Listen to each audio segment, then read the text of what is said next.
आज हम अपने इस वीडियो में आप सभी के लिए एक मनोरंजक कहानी लेकर आए हैं, जिसको सुनने के बाद आपको बहुत कुछ सीखने को मिलेगा। इस कहानी में एक संत की कथा प्रतिदिन एक नाग सुना करता था। आइए दोस्तों, कहानी की तरफ चलते हैं। एक गांव में एक ब्राह्मण अपने परिवार के साथ रहता था। उसके परिवार में उसकी पत्नी और उसका एक छोटा बेटा था।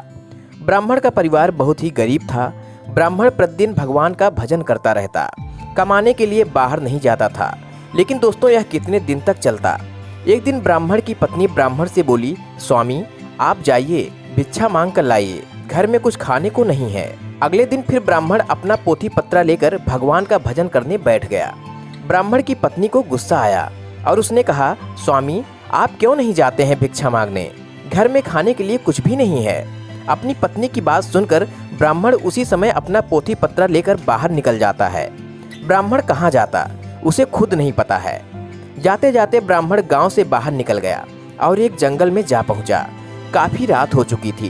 ब्राह्मण घने जंगल में एक पीपल के वृक्ष के नीचे अपने भगवान की किताबें निकालकर पढ़ने लगा। ब्राह्मण शाम को अपने घर वापस आया तो पत्नी ने पूछा, आप कुछ कमा कर लाए हैं? ब्राह्मण बोला, देवी ना तो कोई हमारी कथा सुनता है और ना ही कोई हमें भिक्षा देता है, मैं क्या करूं?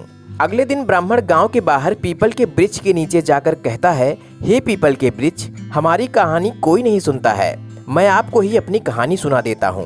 ब्राह्मण पीपल को कहानी को सुनाता है। पीपल का वृक्ष बहुत पुराना और विशाल था। पीपल के वृक्ष में नीचे एक बहुत बड़ा काला विषैला सांप रहता था। वह प्रतिदिन ब्राह्मण की कथा सुनता था।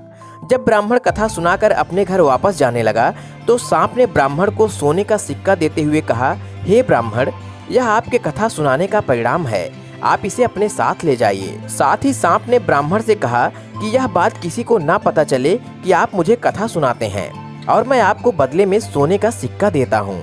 इसी प्रकार से ब्राह्मण रोज कथा सुनाता और बदले में सांप उसे सोने का सिक्का देता था। देखते ही देखते कुछ ही दिनों में ब्राह्मण बहुत ही अमीर हो गया।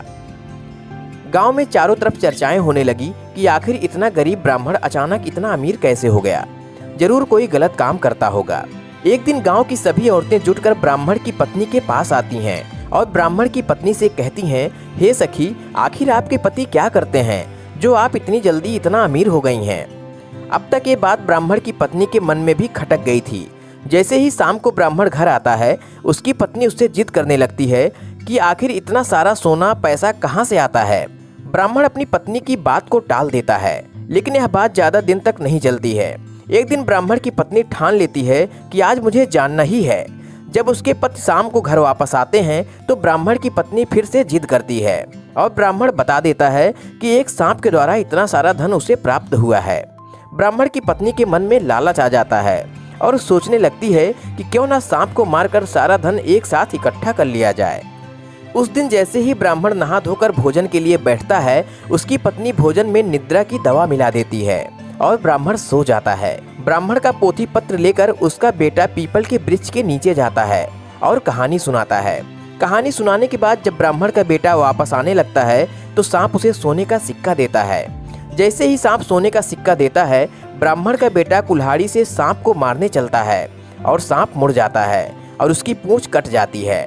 तुरंत सांप मुड़कर ब्राह्मण के बेटे को डस लेता है और उसी समय वह मर जाता है। उधर ब्राह्मण निद्रा से उठता है तो देखता है कि उसके पास उसका पोथी पत्रा कुछ नहीं था।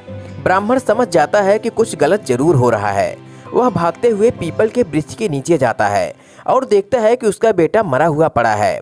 बगल में सांप भी बैठा था। जैसे ही ब्राह्मण कुछ बोलता, सांप ने कहा, मैंने आपको मना किया था कि आप हमारे और अपने बीच की बात को किसी और से नहीं कहेंगे, लेकिन आपने ऐसा नहीं किया। मैं आपको श्राप देता हूँ कि मेरे द्वारा जितने सारे धन कमाए गए हैं सभी नष्ट हो जाएं। ब्राह्मण सर पर हाथ रख लेता है और अपने बेटे के शव को लेकर घर आता है और अपनी पत्नी से कहता है कि आपकी लालच की वजह से हमने अपना इकलौता बेटा खो दिया है और धन धान्य सभी समाप्त हो गए हैं। दोस्तों, अब तक तो आप इस कहानी का मतलब समझ ही गए होंगे। कहानी का तात्पर्य है कि किसी भी व्यक्ति को लालच नहीं करनी चाहिए। लालच घर की धन धान्य और सुख शांति को समाप्त कर देता है। दोस्तों, अब आप हमें इजाज़त दीजिए। अगर वीडियो पसंद आई हो तो चैनल को लाइक, शेयर और सब्सक्राइब जरूर करिएगा। मिलते हैं अगले वीडियो में एक नई कहानी के साथ। तब तक के लिए नमस्कार।